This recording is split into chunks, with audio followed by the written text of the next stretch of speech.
Hello, this is your drafting instructor. I'm going to show you how to use the hatch command so you can add the gravel that you see here and the earth hatch patterns that you see here. In order to hatch, you have to have closed patterns like you see here. They cannot be open like you see here for this area. So you're going to have to draw some features first before you can hatch.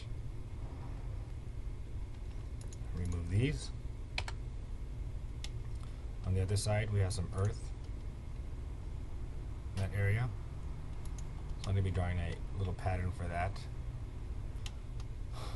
Okay, I have a couple areas that I can hatch with.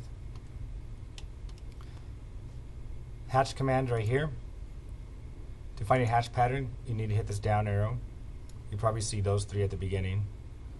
Scroll down about halfway, you'll find earth. It's in alphabetical order.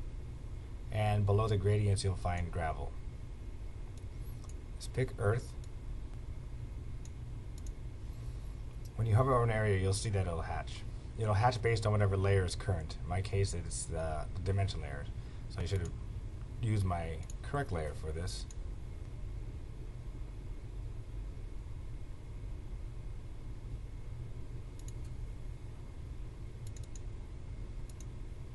Hatch.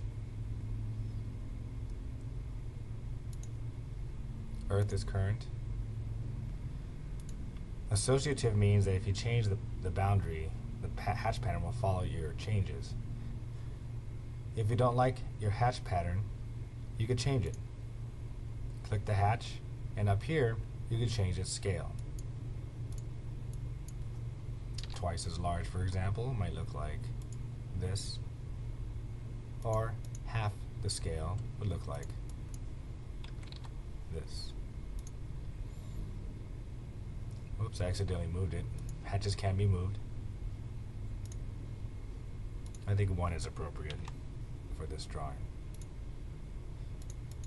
If you can see in the drawing, you don't see the lines of the hatch pattern, so you could zoom in, pick the line, and delete it, and the hatch will stay because it's a separate object from the lines.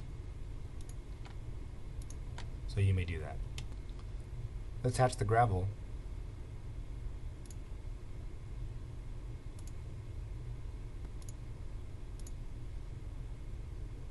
Found a space. Let's take a look at the gravel size.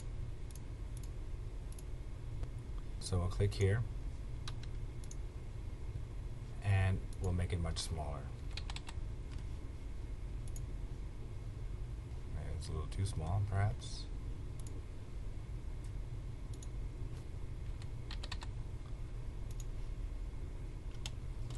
Don't hatch everything at the same time.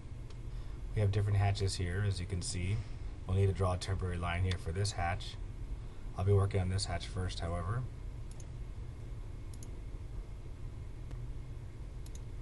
That line right there is causing the split, so I have to hatch both sides of it. Then I could change its scale again. And then continue that process as you hatch the drawing.